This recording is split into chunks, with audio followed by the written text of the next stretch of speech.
Good morning friends. ഞാൻ Simon Varghese. നമ്മുടെ channel it's me Simon YouTube channel, ഫേസ്ബുക്കിൽ നമ്മളെ പേരിൽ തന്നെ സൈമൺ വർഗീസ്, ഇൻസ്റ്റഗ്രാം സൈമൺ. ഇതിങ്ങനെ പലരും ആവശ്യപ്പെടുന്നതുകൊണ്ടാണ് മറ്റുള്ളവർക്ക് കയറി വരാൻ വേണ്ടിയേ. ഓക്കെ, എന്തായാലും കഴിഞ്ഞ 2 ദിവസമൊക്കെ ആയിട്ട് സംഭവങ്ങളുമായിരുന്നു, തിരക്കോട് തിരക്ക്. പിന്നെ ഞാൻ പറഞ്ഞതുപോലെ ഒരു ചരിത്രത്തിൻ്റെ ഭാഗമാകാൻ എനിക്കും കഴിഞ്ഞു. ഞാൻ നമ്മുടെ പ്രിയങ്കരനായ നേതാവ് നമ്മുടെ വി എസിനെ കാണാൻ വേണ്ടി ആലപ്പുഴയ്ക്ക് പോയി. രാവിലെ ഒരു 10:15 ചെന്നു. ഒരു 5:45 വരെ ഒറ്റ ക്യൂ നിൽപ്പായിരുന്നു. അനങ്ങാൻ മേലായിരുന്നു. ചുറ്റിനും ജനം. ഭയങ്കര മഴ പെയ്തു. ആ മഴ എല്ലാവരും കുട നിർത്തി, ഞാനും കുട നിർത്തി. പക്ഷേ മറ്റു കുടയിലെ വെള്ളം വീണ് എൻ്റെ ബാഗും എൻ്റെ എല്ലാം നനഞ്ഞു ടോട്ടൽ. പക്ഷേ എന്നിട്ടും പിടി വിട്ടില്ല. 5:45. അപ്പോൾ വന്ന് നിൽക്കുന്ന പ്രായമുള്ളവരുണ്ട്, ഇരിക്കാൻ ആഗ്രഹമുള്ളവരുണ്ട്, ഇരിക്കാൻ പറ്റും. തൂങ്ങി നിൽക്കുക എല്ലാവരുടെയും, ഇടിച്ച് നിൽക്കൽ. അപ്പോൾ അവർ കണ്ടിട്ട് ആ ഒരു ശക്തി ഭയങ്കരമായിരുന്നു, എനർജി. ഞാൻ മാസത്തിൽ ഒരു 3 പുസ്തകം വായിക്കുന്ന ഒരു എനർജിയാണ് ആ 4-5 മണിക്കൂർ കൊണ്ട് ഞാൻ നേടിയെടുത്തത്. അതിനിടയ്ക്ക് പല സംഭവങ്ങളും ഉണ്ടാകുന്നുണ്ട്. ഒരാൾ, ഞങ്ങളൊക്കെ ക്യൂ നിൽക്കുക, 4 മണിയായപ്പോൾ ഒരാൾ വന്നിട്ട് പോലീസ് ഇങ്ങനെ ബ്രേക്ക് ചെയ്തിട്ടിരിക്കുക. ഞാൻ പോലീസിനെ ഭീഷണിപ്പെടുത്തുക.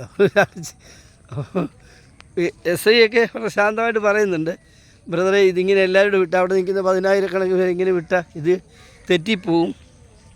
എവിടെ അവസാനം നമുക്ക് പറയേണ്ടി വന്നു, ഇവിടെ മര്യാദയ്ക്ക് നിൽക്കുക, അല്ലെങ്കിൽ പോലീസ് ഇടിക്കുകയായിരിക്കും. പക്ഷെ ഞങ്ങൾ ഇടിക്കണം, മാറിക്കണമെന്ന് പറഞ്ഞപ്പോൾ മാറിപ്പോയി. അതൊരു സംഭവമായിരുന്നു.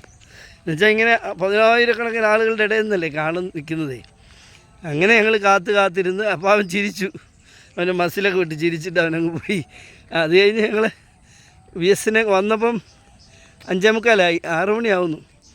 പിന്നെ ഞങ്ങൾ കണ്ടു. തിരിച്ച് 9:30 ആയപ്പോൾ വീട്ടിൽ വന്നു. അദ്ദേഹം നനഞ്ഞ് കുളിച്ച്. It was a wonderful experience for us, ഞങ്ങളെല്ലാവരും. അപ്പം അതിൽ നിങ്ങൾ വിചാരിക്കും എല്ലാം പാർട്ടിക്കാരാണ്, വെറുതെയാണ്.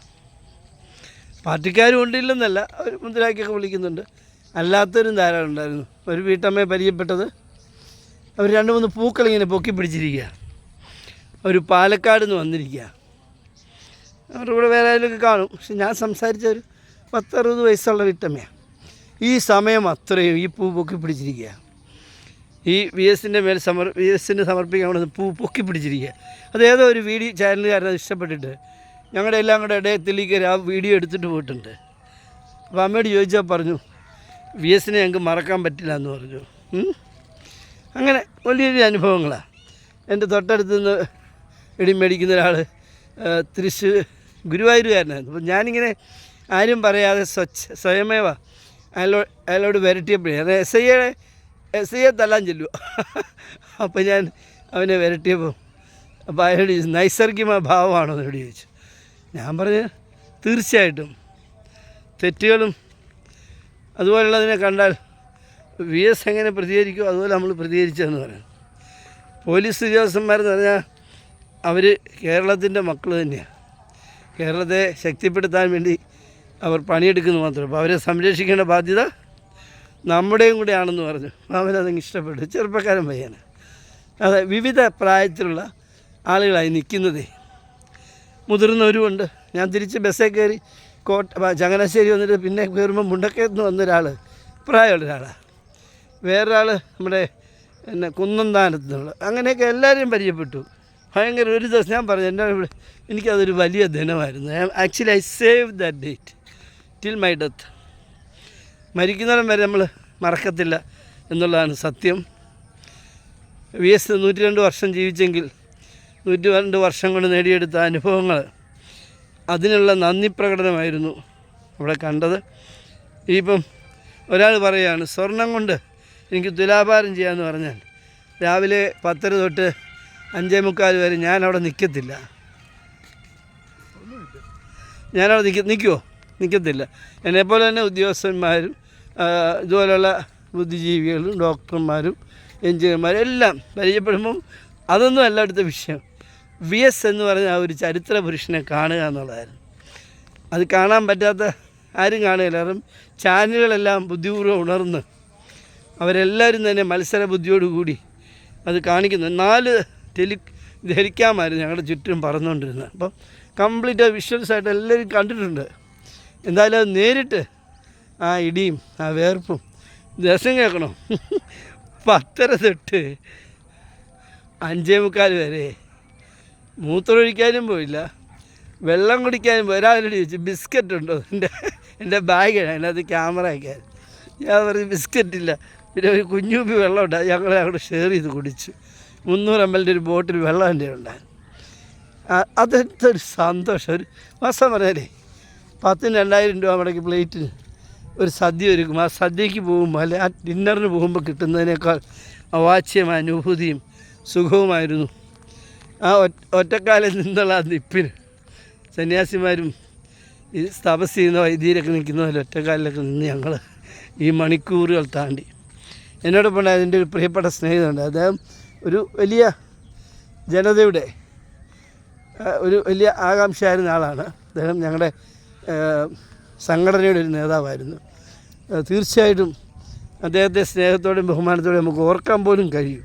കാരണം അത്തരത്തിൽ നിന്നിരുന്ന ഒരു ഉദ്യോഗസ്ഥന്മാരുടെ ഒരു ബന്ധത്തെ സമൂഹത്തിൻ്റെ മുന്നിലേക്ക് കൊണ്ടുവന്ന തീരുമാനങ്ങളെടുത്ത് നടപ്പാക്കിയ NSനോടൊപ്പം ഒക്കെ നിന്നിട്ടുള്ള ഞങ്ങളുടെ പ്രിയപ്പെട്ട വി തങ്കമണി എന്ന് പറയുന്ന ഒരു നേതാവ്. അപ്പോൾ ഈ പേര് പല പ്രശ്നം ഉണ്ടാക്കിയിട്ടുണ്ട്. ഒരിക്കൽ ഞാൻ ഇപ്പോഴും തങ്കമണിയുടെ കാര്യം പറയുമോ വീട്ടിലെ. അപ്പോൾ എൻ്റെ അളിയൻ പറഞ്ഞു, എടാ ഈ തങ്കമണി ഒന്ന് കാണണമല്ലോ എന്ന്. ഡോക്ടറാണ് പാലായത്. അത് കഴിഞ്ഞൊരു ദിവസം എൻ്റെ ഫാദർ ആശുപത്രിയായപ്പം തങ്കമണി വന്നു. ഞാൻ പറഞ്ഞു ഇതാ എടാ ഞാനോർത്ത് ഏതോ ഒരു നല്ല പെൺകുട്ടിയായിരിക്കുന്നത്. അളിയൻ ഭയങ്കര ചിരി. ഞാൻ പറഞ്ഞു ഞങ്ങൾക്ക് ഞങ്ങളുടെ പ്രിയപ്പെട്ട നേതാവ് അത് പറയും. ഞാനിപ്പോൾ അത് ഓർത്ത് പോയത്, തങ്കമണി ബീച്ചിൽ ചെന്ന് 8 മണിയായപ്പോൾ എന്നെ വിളിച്ചപ്പോഴാണ്. ഞാൻ മടിച്ചിരിക്കും, ഭയങ്കര മഴയല്ലേ. ഞാൻ ഇവിടുന്ന് പയ്യെ പുറപ്പെട്ട് വേഗം ചെന്നത്. പക്ഷെ പടപടാന്ന് ചെന്നതുകൊണ്ട് 10-10:15 ചെന്നു എന്നുള്ളതാണ്. ഇനിയോ തീർച്ചയായിട്ടും ഞങ്ങൾ രണ്ടുപേരും കുറേ അധികം നേരം നിന്ന് അധികം വർത്തമാനം പറഞ്ഞു. എല്ലാം ദുഃഖസാന്ദ്രമായിരുന്നു. അതുകൊണ്ട് അധികം ഞങ്ങൾ വർത്തമാനമൊന്നും പറഞ്ഞില്ല. പക്ഷേ ഞങ്ങളുടെ ഇമകൾ എല്ലാം സംസാരിക്കുന്നുണ്ട്. ഞങ്ങളുടെ ബോഡി ലാംഗ്വേജ് എന്തായാലും ഒരു ഭയങ്കര വണ്ടർഫുൾ എക്സ്പീരിയൻസ് ആയിപ്പോയി. VS നേടിയെടുത്ത കേരളത്തെ ഇന്ന് അഭിമാനത്തോടെ നോക്കിക്കാണാൻ നമുക്ക് കഴിയുന്നു. അതിനെ അതിലും ഗംഭീരമായി മുമ്പോട്ട് കൊണ്ടുപോകാൻ ഒരുപിടി നേതാക്കന്മാർ വളർന്നു വന്നിട്ടുണ്ട് എന്നുള്ളത് നമുക്ക് സന്തോഷപ്രദമാണ്. ഇന്ന് കേരളം മറ്റുള്ള സംസ്ഥാനങ്ങൾക്കും രാജ്യങ്ങൾക്ക് പോലും കുശുമ്പ് തോന്നുന്ന രീതിയിൽ മുമ്പോട്ട് പോകുമ്പം നമ്മുടെ ആശാമാർ ചെറിയ ചെറിയ കാര്യങ്ങൾ പൊക്കി പിടിച്ചിട്ട് ഇവിടെ ഒരു പ്ലാസ്റ്റിക് കിടക്കുന്നു, ഇതാണോ സൈമൺ സാറ് പറയുന്നത് കേരളം എന്നൊക്കെ എന്നോട് ചോദിക്കാറുണ്ട്. പ്രിയ കൂട്ടുകാരാ, ആ പ്ലാസ്റ്റിക് എടുത്ത് അതിൻ്റെ ഡസ്റ്റ്ബിന്നിലിടുക, അല്ലെങ്കിൽ അത് കൊണ്ടുപോയി വീട്ടിൽ കൊണ്ടുപോയി നിങ്ങളെ നമ്മുടെ ഹരിതകർമ്മസേന വരുമ്പോൾ അവർക്ക് കൊടുക്കുക, അല്ല വിമർശിക്കുകയല്ല വേണ്ടത്. മറിച്ച് പുറത്ത് പോകുമ്പോൾ റോസാക്കമ്പ് വെട്ടിക്കൊണ്ട് പോയി നമുക്ക് ഏതെങ്കിലും സ്ഥലത്ത് വയ്ക്കാം, അതിന് വെള്ളം ഒഴിക്കുക, അതിൻ്റെ വളർച്ച കാണുമ്പോൾ നമ്മുടെ കുഞ്ഞുങ്ങൾ വളരുന്നതിൽ കാണാം, പൂക്കളെ കാണുമ്പോൾ സന്തോഷം. ഇങ്ങനെ നമ്മൾ നമ്മുടെ കടമകൾ ഓരോരുത്തരും നിർവഹിച്ചാൽ മതി, നമ്മുടെ നാട് സുന്ദരമാകും എന്നാണ് എനിക്ക് തോന്നുന്നത്. അതാണ് സത്യവും. ഞാൻ എൻ്റെ സർവീസിലുടനീളം അത്തരത്തിലുള്ളൊരു സമീപനമാണ് സ്വീകരിച്ചിട്ടുള്ളത്. ഒരാളെയും കണ്ണീര് വീഴാൻ ഞാനിടയാക്കിയിട്ടില്ല. കണ്ണീരോടെ വരുന്നവർ പുഞ്ചിരിച്ചോടെ ഇറങ്ങി പോകുന്നത് 100 വട്ടം ഞാൻ കണ്ടിട്ടുമുണ്ട്. അതാണ് എൻ്റെ സന്തോഷം.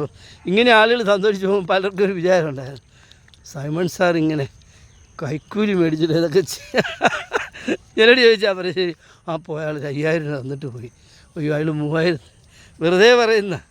പക്ഷേ എനിക്ക് ആ 3,000 സന്തോഷം അപ്പോൾ കിട്ടിയെന്നുള്ള. ഞാനിന്നും ആ അച്ചടക്കത്തോടും അന്തസ്സോടും ജീവിക്കുന്നത് എൻ്റെ പ്രവൃത്തി കൊണ്ടാണ്. ഞാൻ പറഞ്ഞത് എൻ്റെ മക്കൾക്ക് വേണ്ടി ഞാനിങ്ങനെ സംഘടനാ നേതാവൊക്കെ ആയിരുന്നു, സംസ്ഥാന കമ്മിറ്റിയും ജില്ലാ സെക്രട്ടറിയൊക്കെ ആയിരുന്നു, പലവിധ സ്വാധീനത്തിലുള്ള മേഖലയുണ്ട്. എൻ്റെ പ്രിയപ്പെട്ട സുഹൃത്താണ്, അല്ലെ ഒരു ഗുരുനാഥൻ എന്ന് തന്നെ പറയാം, ഇവിടെ വിശ്വൻ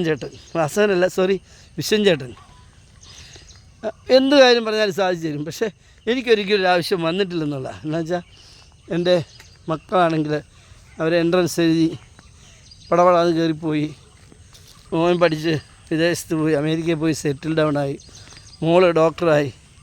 അവളിപ്പം വെലിവേസി വർക്ക് ചെയ്യുക. അവളിപ്പം UK ഏതൊക്കെ ഇത്തിരി ടെസ്റ്റുകളൊക്കെ പാസ് കഴിഞ്ഞ UK പോയി ഇൻ്റർവ്യൂ ഒക്കെ കഴിഞ്ഞ് വന്നിരിക്കുക. അപ്പം അത്തരത്തിൽ ഒരു പിതാവെന്നുള്ള നിലയിൽ എൻ്റെ ഒരു സഹായം ആവശ്യമില്ലാത്ത രീതിയിൽ അവർ വളർന്നു പോയി എന്നുള്ളതാണ്. അത് നമ്മുടെ പ്രവൃത്തിയുടെ ഫലമാണ്. പിന്നെ ഞാനിത്തിരി ദൈവമായിട്ട് അടുത്ത് ജീവിക്കുന്ന പ്രാർത്ഥിക്കുന്ന ഒരാളാണ് കേട്ടോ.